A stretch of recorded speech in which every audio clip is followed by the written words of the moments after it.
Alright, hello folks, welcome. Once again, we are in the magical land of Ambrosia. We are here and we're no, we're not. Just kidding. Anyway, so the first thing we're going to do, like every time we go to Ambrosia, is we're going to want to get a flower so we can give the one girl, what the hell is her name again? Sherry. Yeah, we're going to want to get that for Sherry. Flowers for Algernon, as it were. And except that she's not going to get super smart and then die, much like Algernon did in Flowers for Algernon, which was a fairly good, if not completely tragic, story there. Anybody who hasn't read it, well, they made us read it in high school, and actually it was as a play, so that was kind of interesting in that it was a play. But yeah, really sad. So, as a kid, being an American, I can't fathom something without a happy ending. So I was like, and then he gets cured by, and everything turns out fine because, but there is none of that because he's gonna die just like Algernon died, but not before losing all of his intelligence that he gained from that experiment. Okay, well, we got those flowers, not for Algernon, but for Sherry, who will give us more compass hearts. Oh, take a look at this real quick. I'm very sorry. Take a look at this. So, you can see we've experienced up quite a bit. We've gained a number of levels, and also we got some cash money records in the house right now as we go here, and I believe this is the Shrine of Strength, or Strength, as my grandmother and mother would have pronounced it, which is not the correct way to say it, of course. But Grandma was real sweet, so we'll let her get away with that. We'll let her get away for talking about Chevy Brahms instead of course, Brougham or... actually, I don't know. It might be Bro. I know it's not like Broham. It might be Broham or Brougham. Probably Brougham. But certainly not Brahm. Okay, so what we're going to do is we'll pray here. Whoever. And he'll say, take this card of death with you. Well, gee, thanks, buddy. That's what I've always wanted, is the card of death. That and the look of love. So, give me a quick second here. I'm going to peek at something. A little stat chart, if you will.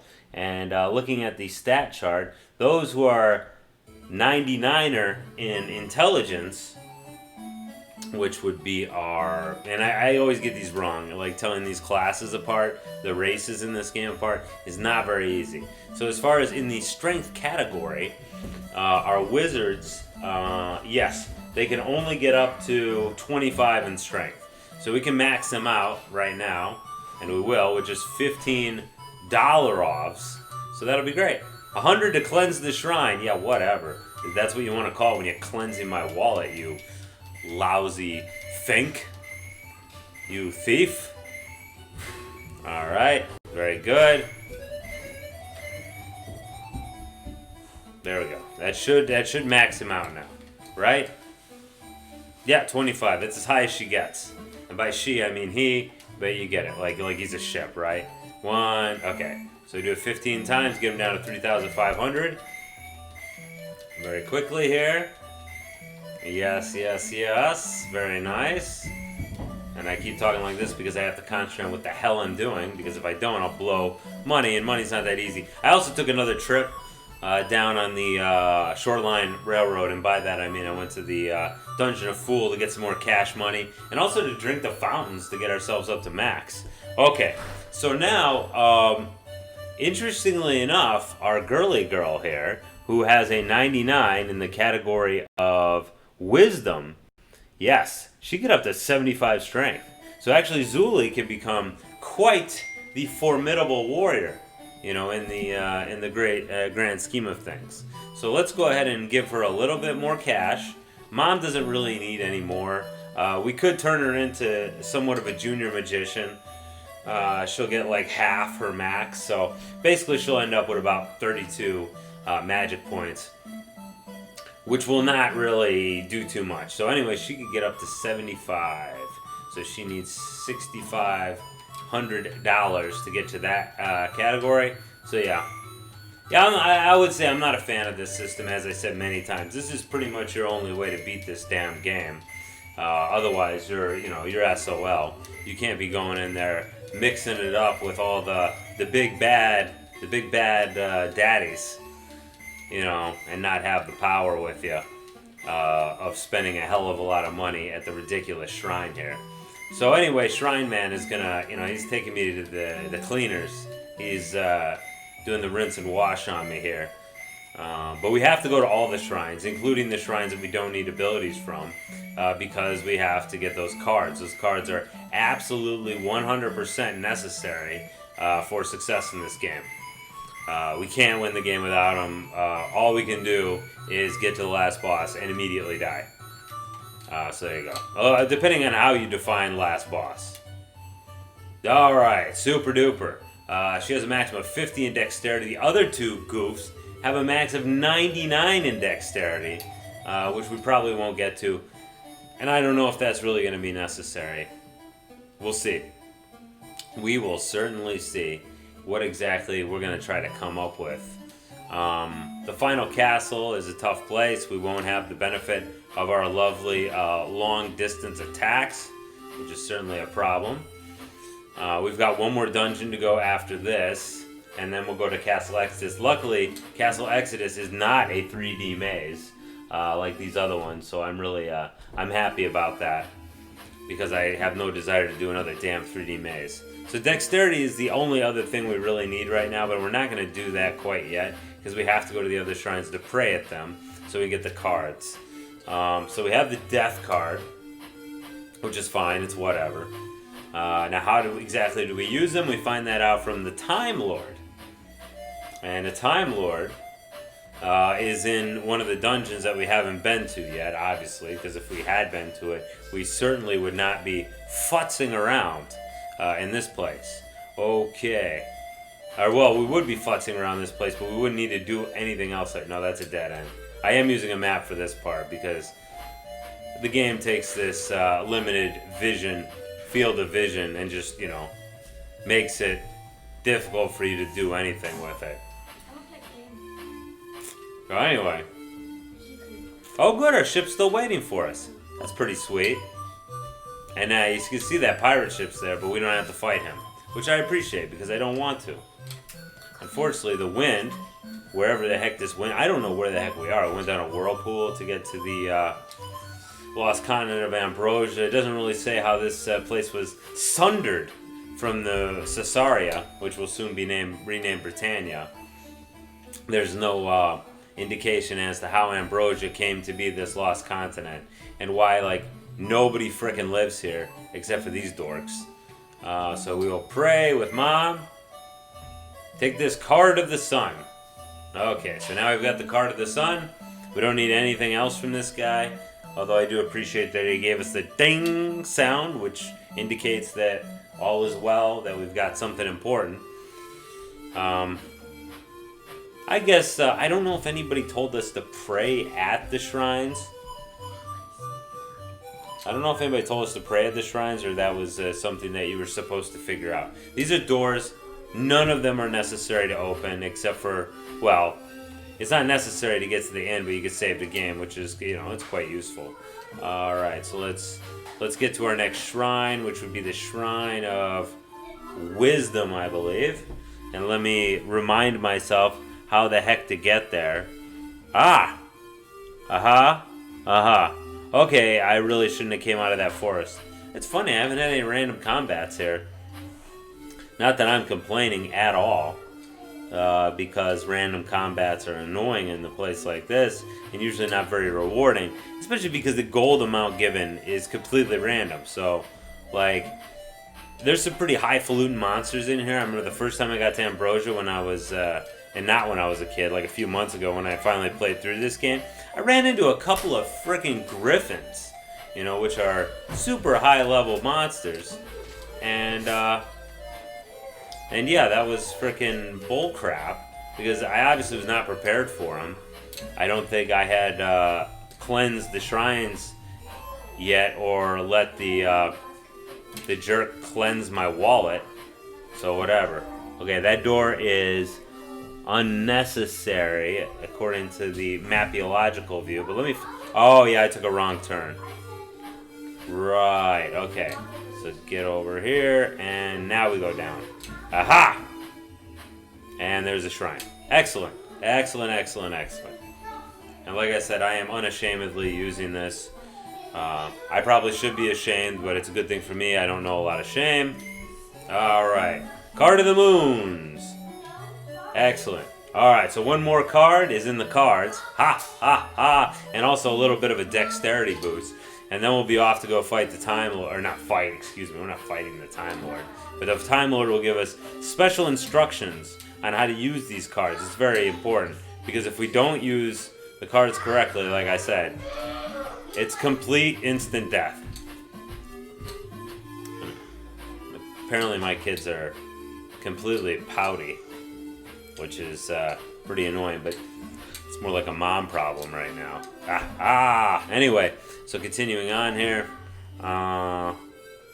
Yeah, I dorked this up somewhere along the line. Are we supposed? Oh, no, okay, I didn't dork it up. I made it to the end. Okay. But yeah, it would be more interesting, I think. They could have made Ambrosia more interesting if it had a few more people living here, other than the signpost lady. Because she's really the only normal person who lives here. Everybody else is one of these priests who work at the shrines. So there's 4 shrines, and there's the one lady who stands there by where you get off from the whirlpool to tell you, hey. And if I didn't feel bad about it, I would actually fight. I would fight her. For no other reason than just to see if any guards come out. The guards won't. There's no guards here. I think, anyway. I don't think anybody really do anything to it. Oh, no, that's not true. Because I accidentally, instead of talk, I fought one of the priests at the shrine. That's right. And I did kill him. Of course, I mean, not that hard. And yeah, guards came to come get me. So there you go. So it would probably be extremely foolish to kill that signpost lady, since it's going to be hard to get the hell out of here, to avoid the guards. Although I don't know, actually, if there's enough open space. But there's all these forests that kind of slow down your movement. And since they slow down your movement, it makes it a bit hard to, kind of escape from anyone. So there you go. I actually had that one kind of memorized. Now we're going to have to avoid the whirlpool, because if we hit the whirlpool, oh good, there's only 2 of them. I didn't have to use magic in this one, which is nice, because there's a good chance I'm going to have to mix it up with that Man of War. Unless I could get past them. I mean, you guys have seen that it is possible to get past the Man of War. And it's possible, and it's preferable too. Yeah, our health is steadily filling. Poor James there, he's the least advanced of anyone. No, he's not the least advanced. That's not true. Him and Jim are on the same level. But he generally gets the least amount of kills. I tell you, though, that gold, that method of getting gold is absolutely super. Okay, just don't go towards me. Okay? God dang it, I gotta avoid that whirlpool at all costs.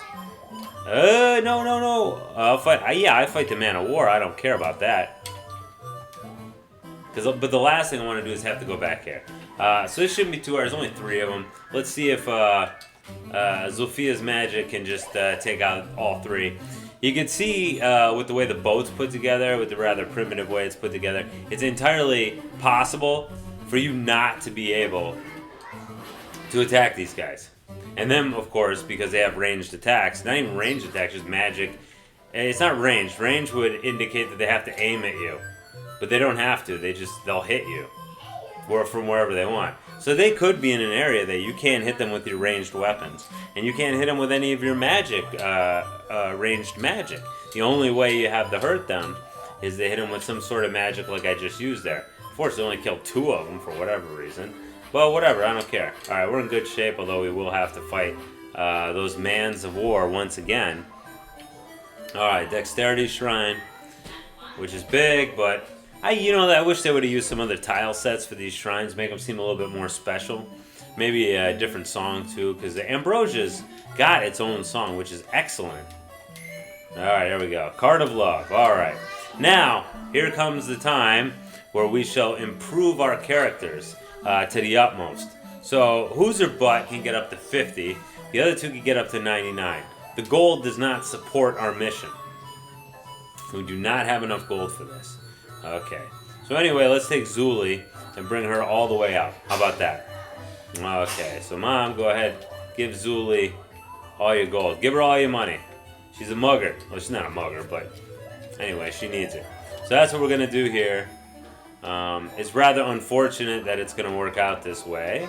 We'll probably... I don't even know. You know what I mean? Like, I think we can pretty much beat this game without getting everybody all completely jacked. Because I don't remember the actual last part of this game being all that bad. Okay. So her max is 50, as I believe. So I think we'll have to use this 40 times, because I think I only had her dexterity at 10. So we just keep going. So I actually gave her too much money. But we're definitely going to have to give more money. Alright, let's take a look here. Let's make sure I'm on the right track here. Yeah, okay. So 11 more times. Excellent. Excellent. Hey, what? There is some... Yeah, see, it automatically turns your direction. Of course, you can't tell. 10 more times, get it down to 13. And she'll be all full up. She'll be a hoss. She will pretty much be a pretty competent fighter at this point. Oh, and one more time? Okay. That's why I checked that, because my math is, you know what I mean? I could be one off. I don't want to be one off. Alright. Alright, so let's take a look at this. Gold-wise, give 1 thou to the first guy. Alright, as we call him. And then just cash it out, baby. Alright, so give 1 to him. Okay? And then I'm going to leave a little bit of pocket change in case we need money to do something eventually. Alright, so this should bring him up to a respectable level. I might not even come back here, because it's kind of a pain in the rear end. And getting the money is going to... You know, it will consist of me going and roughing up that town, which is fine, and it's actually a fairly good source of experience. As you can see, my maximum HP has went up considerably since the old days there. Alright. No, I can't. I'm glad they at least give you that option, where it's like, you know what I mean? He's like, can you donate another? Can you donate another? I like that. You know, at least they don't force you to, you know, run through the menu again. Who would like to donate? But this is still, this is actually like, how much would you like to give? And then if you give it all, then bam, you're in good shape. But whatever. It's fairly quick. It's fairly painless. It's no worse than in Final Fantasy 1 where you have to buy 99 heal potions. Alright. So their strength's not that high, their dexterity can go all the way to 99. It's not particularly important. Okay, so I think that's enough for this jam-packed action video. In the next one, we're going to go meet up with that Time Lord. So we'll see you then. Bye-bye.